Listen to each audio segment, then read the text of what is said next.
tonight on BBC News with me, Julie Williams and Cindy Hicks. We'll be discussing Kahu Productions' latest release, Surgeon, and asking them the following question: how does your film opening represent particular social groups? The executive producers and the writer of Surgeon will be joining us tonight to tell us how and why. Please welcome Chelsea, Joanna and Sophie to the studio.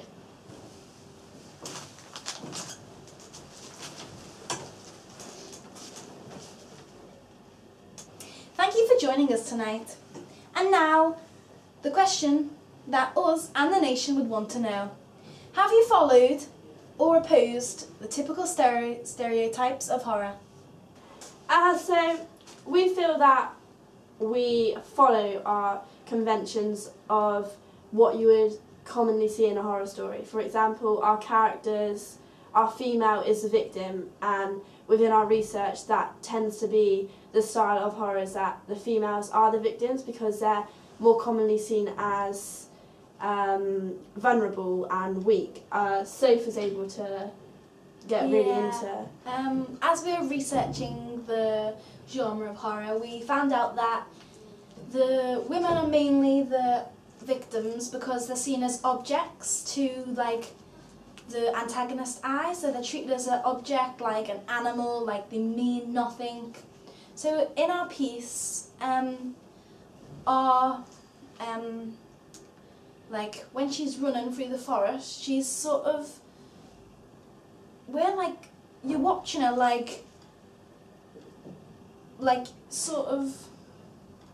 she's being watched. Yeah. We wanted to create the feeling that something wasn't right before we even brought the male character into it. For instance, the barefoot, it's a key thing to us because you wouldn't have a girl running through a forest barefoot in the middle of December. She's out of place, so... Yeah.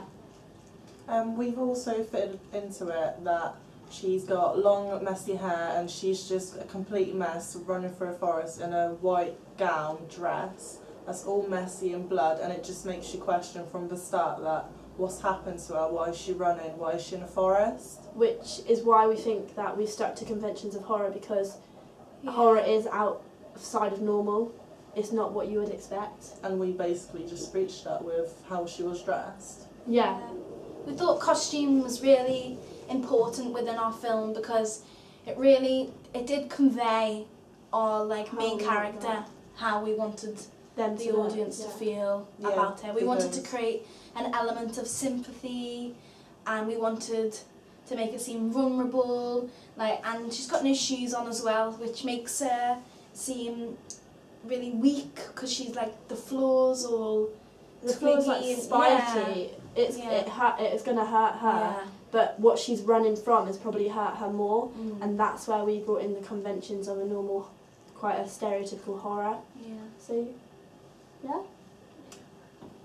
So, please tell us more about the typical stereotypes and social group. I feel like our horror film, our film opening, it can't really represent many social classes because it's such a short time in which to get all that in. But I do think that it can be elaborated. It's open to interpretation what you can think about it. So we've got a typical stereotypical victim who's a girl who's vulnerable, weak, she's at risk, and then we have a typical male character who is big and bold and mysterious. So it can build so much enigma, and I just think as they all play together, it just creates so many questions that the audience would want to know about it. We want the audience to feel the tension. We want them to feel the atmosphere that we want to create. So the whole atmosphere and build-up would be completely ruined if we put, for instance, a social class of a chav into... You wouldn't expect to see a big, bold character chasing someone in trackies and big trainers for a forest. It would completely ruin the effect that we were going for. Or an old person. Yeah. Yeah, I feel like we've chosen the right character in order to create that vulnerability. within like social groups as well, we've kind of suggested that the antagonist is a complete psychopath. We've done like quite a lot of shots where you don't see his face, which conceals his identity. Going along the lines of perhaps he's got like something to hide, which he has. And then our female victim, you never see her face properly to suggest that she's also scared. Yeah, that suggests that she doesn't want her face seen either, because obviously she's embarrassed about what's just happened to her and what's going to happen to her when he catches her again. Yeah. It's all very secretive and mysterious. Yeah, and like not all of it is revealed, and I think that's really important in our film opening because you want the audience to question what they're gonna see. But I do think if it was carried on, then we'd get so many more like social groups within our piece, like because obviously our like film obviously is a non-linear narrative, so it'd be this would be shown, and then like perhaps we could show the like how it got to that disruption, like her life what before, happened, and so then like, that's how we could fit in the social class that was there. Like she's obviously a teenage girl, so not many teenage girls are going to be like the life that she's had. But that's what we would look into if we were to carry on our film opening. And also it would be a completely different social group if we had like a 6-year-old woman running through a forest. It would just be a completely different story. So I think that we've chosen the right age of an actor and the right kind of look. Yeah. And also if she was younger, then it could have the element of like paedophilia, which would have a completely different twist on what we want to convey as a film company. Ours is just a psychopath who's became obsessed with this idea of him being a surgeon and experimenting on people. Yeah, so finally, to conclude our interview, let's get down to the question we really got you here for today. How does your media product represent social groups? I feel like in our media product, it represents the typical stereotype of a woman, where they're weak and vulnerable. In most horrors, it's always the females that are seen as weak. This discrimination suggests that men are always seen as the most powerful, and we've shown that in our film very well, suggesting that he's dressed in black and ridiculously massive man just running behind a girl and trying to catch her. We've shown this by having a psycho killer as well as just the man running behind her. We decided to represent him as a surgeon. This shows that he has power over the female actor and he can do whatever he likes with the body and with her. Okay.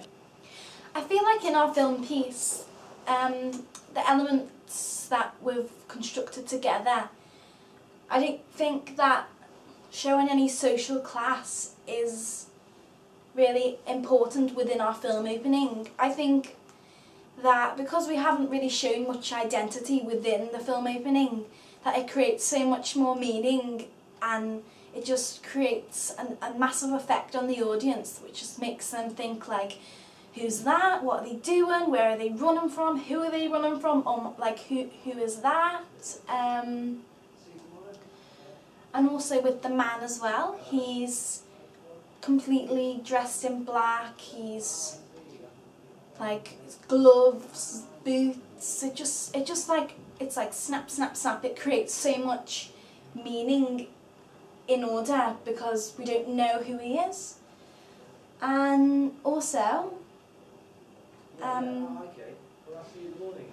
we've sort of followed the conventions and codes along within like the genre of horror, because our victim is a woman and our antagonist is a man.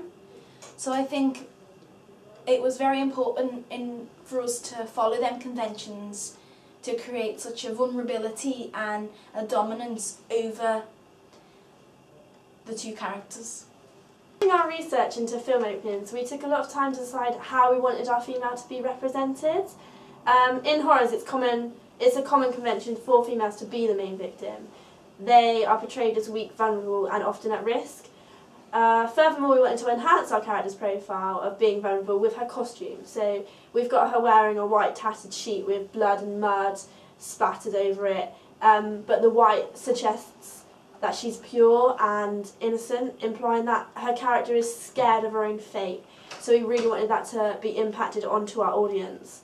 Having our actor barefoot is a result of our research into social groups. So she's been deprived and exploited, and we want the audience to believe that this character's been on such a long journey to get to the forest. Like, seeing daylight is a massive thing for her. Our character is a vulnerable young girl. So moving on, I believe our male actor portrays the common stereotype of a villain. His black coat connotates evil and darkness, immediately suggesting to the audience that he's the antagonist. So the audience is able to pick up that this guy isn't the good guy. He represents that the character is from a twisted social group, so we wanted the audience to sense that he's neurotic and clearly a psychopath. He's dressed in black with his head up. The idea of this is to conceal his identity. He doesn't want to be known to the audience, and he wants to be mysterious, so that helps build our tension, and it helps to represent that social group of being a little bit off, not quite normal. There's something wrong. Thank you for joining us tonight. Be sure to watch Surgeon when it's released. And now, the weather with Terry. Good night.